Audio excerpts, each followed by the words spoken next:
So today, we're jumping into something that on the surface just doesn't seem to add up: Zen Buddhism and the martial arts.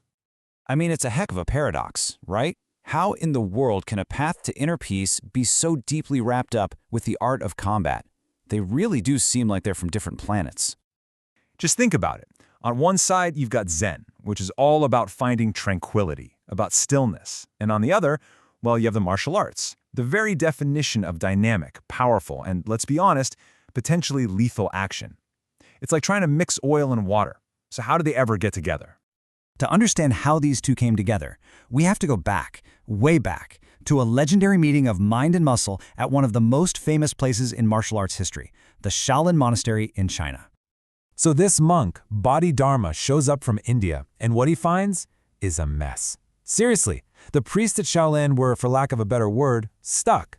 Their endless meditation had gone stale, their minds were numb, and their bodies totally neglected and weak. But Bodhidharma had a solution, and honestly, it was a game changer. He brought in this two-part fix.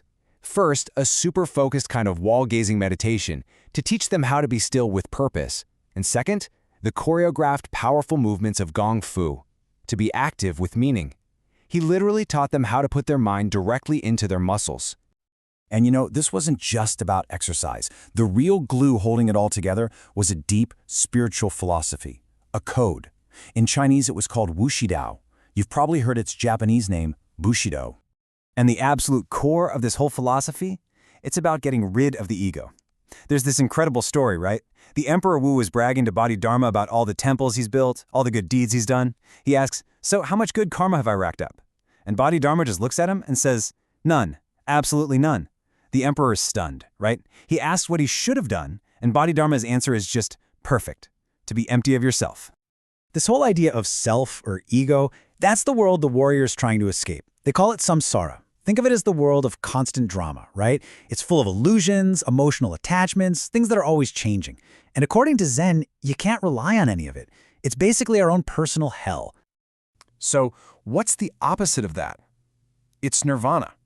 And listen, this isn't some fluffy cloud paradise. It's a state of being.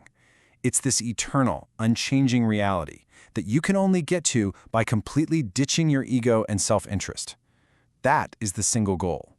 For both the Zen master and the true martial artist, that is their heaven.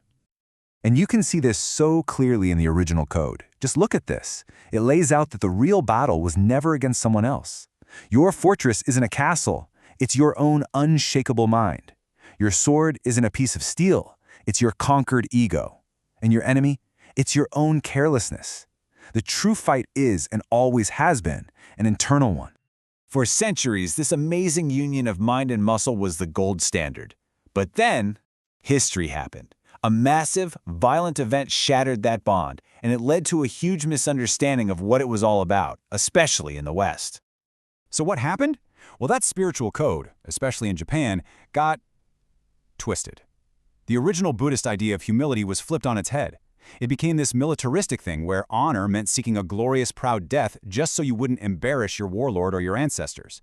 The focus went from conquering yourself to conquering other people. And this corrupted version of the code, it came to a truly horrific climax during World War II. The place was Bataan, in the Philippines. After this incredibly brutal 4-month siege, more than 75,000 completely exhausted American and Filipino soldiers had no choice but to surrender to the Japanese army. Now, as they were facing these starving, defeated soldiers, the Japanese dropped leaflets, and in these leaflets, they actually invoked the Code of Bushido. They promised to be honorable, to treat the prisoners well, to follow international law to the letter. But what happened next wasn't honor. It was the infamous Bataan Death March. That promise of Bushido was shattered in the most brutal, nightmarish way imaginable. An act so horrific it would forever stain the word Bushido in the eyes of the West. So after the war, General MacArthur steps in and bans the practice of martial arts in Japan. And that right there, that was the official divorce.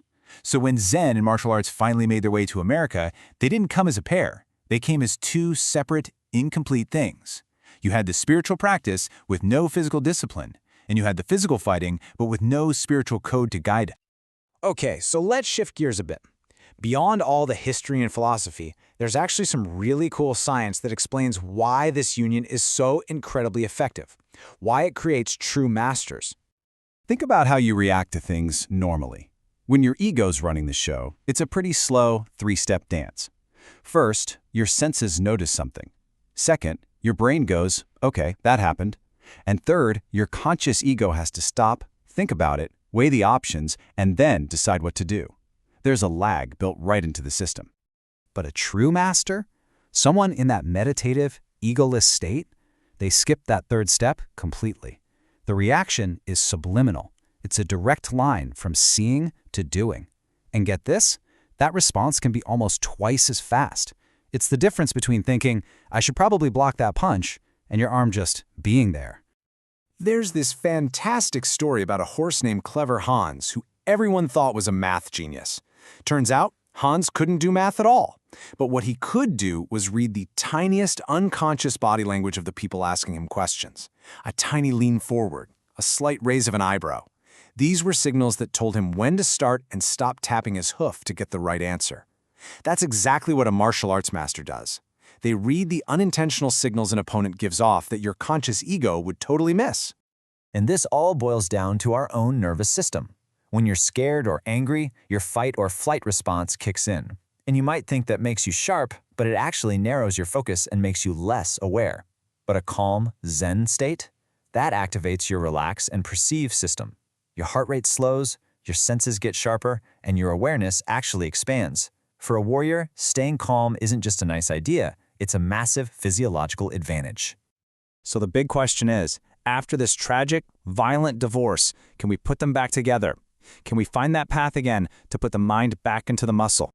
Well, there's a really tangible place to start. It's called the hara, and this isn't some abstract, mystical idea. It's a real physical spot, your body's center of gravity. By learning to focus on your pulse beat right there, you can actually trigger that relax and perceive response, stop panic in its tracks, and find both physical and mental balance. It's like a key that helps unlock that egoless state. And that kind of brings us to our final thought here. You know, in our world today, which is just overflowing with distractions, pulling us in a million different directions, maybe this ancient practice of reuniting a focused mind with a purposeful body, maybe that's not just for martial artists anymore. Maybe it's the ultimate form of mastery for every single one of us.